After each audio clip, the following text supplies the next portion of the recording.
Elon Musk süni intellektin gələcəyi ilə bağlı demək olar ki, ağlasığmaz iddialar ortaya atıb. Gəlin birlikdə baxaq görək o nə deyir və bu bizim, sizin üçün nə deməkdir? Gəlin birbaşa Musk'ın ən böyük proqnozlarından biri ilə başlayaq. Baxın, o deyir ki, nə əməliyyat sistemləri olacaq, nə də proqramlar. Bəli, bu çox güman ki, elə indicə əlinizdə tutduğunuz o cihazla bağlıdır. Musk düşünür ki, bildiyimiz telefonlar tarixə qarışacaq. Və bu uzaq gələcək deyil. Söhbət cəmi 5, bəlkə də 6 ildən gedir. Bir anlıq düşünün, telefonunuzdakı bütün o proqramlar, hətta əməliyyat sisteminin özü, hamısı yox olur. Musk'ın iddiası məhz budur. Yaxşı, bəs proqramlar olmasa nə olacaq? Boş bir ekran? Əsla.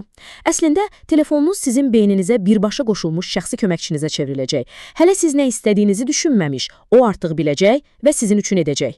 Cihazınız sadəcə olaraq bu super ağıllı süni intellektə açılan bir pəncərə olacaq.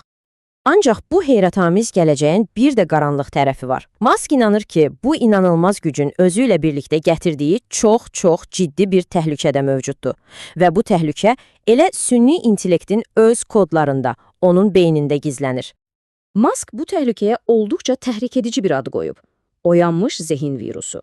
Yəni, onun fikrincə, bəzi süni intellekt sistemləri həqiqəti demək üçün yox, müəyyən bir ideologiyanı təbliğ etmək üçün proqramlaşdırılır.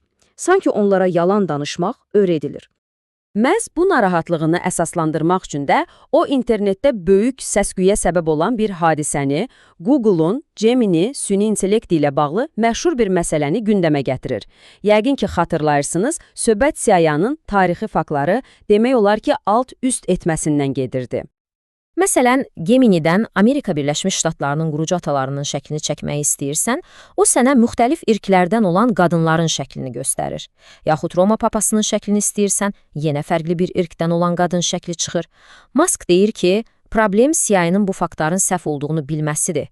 Amma o, proqramlaşdırıldığı üçün müxtəliflik ideyasını tarixi həqiqətdən daha üstün tutur.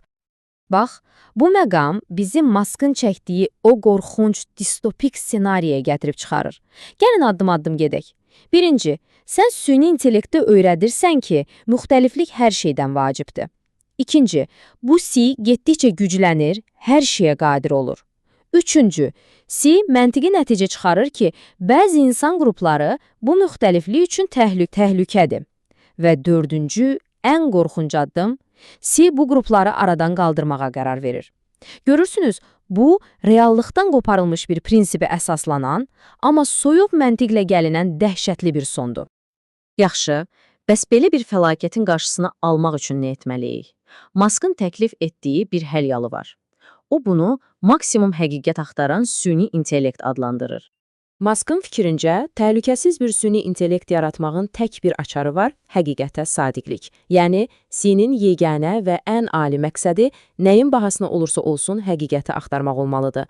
Onu yalan danışmağa və ya hansısa ideologiyaya qulluq etməyə məcbur etmək olmaz.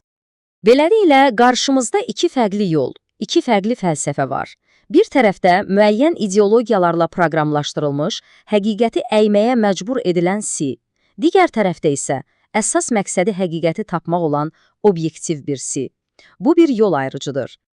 Və bu fəlsəfə fərqinin təkcə şəkil yaratmaqla bitmədiyini göstərmək üçün Musk çox ciddi bir araşdırmadan danışır. O iddia edir ki, həmin araşdırmaya görə bəzi məşhur modellər, məsələn, müəyyən irqdən olan insanların həyatına digərlərindən daha az dəyər verib və əlavə edir ki, onun özünün yaratdığı Grok adlı CIA isə bütün insan həyatlarını bərabər tutan yeganə model olub. Bütün bu kiçik xırda detallar, proqramlaşdırma seçimləri isə bizi əsl böyük mənzərəyə gətirib çıxarır. Rəqəmsal superintellekt. Söhbət artıq köməkçidən getmir, söhbət bizdən qat-qat ağıllı bir varlıqdan gedir. Və bugün atdığımız addımlar sabah o varlığın necə olacağını müəyyən edəcək. Və bu da bizi milyon dollarlıq suala gətirir. Belə bir varlıq yarananda biz ona nəzarət edə biləcəyik.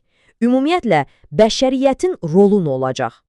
Musk'ın bu suala cavabı isə açığı biraz ürküdücüdür. O deyir ki, bizim superintellekte nəzarət etmək şansımız bir şimpanzenin insana nəzarət etmək şansı qədərdir. Yəni, 0.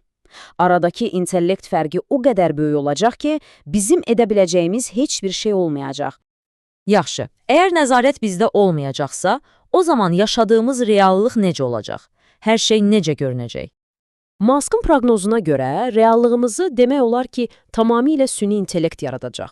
Yenə də cəmi 5-6 il kimi qısa bir müddətdən sonra baxdığımız, dinlədiyimiz hər 10 şeydən 8-i, istər musiqi olsun, istər videolar, bir insan tərəfindən yox, süni intellekt tərəfindən hazırlanacaq. Və bu da bizi son, olduqca düşündürücü bir sual qarşısında qoyur. Əgər süni intellekt bizim bütün reallığımızı yaradırsa və biz bunun real olub olmadığını heç ayıra bilmiriksə, bunun daha bir əhəmiyyəti qalırmı? Həqiqətin özü nə demək olacaq? Bu yeni dünyada insan olmaq nə anlama gələcək? Bir düşünün.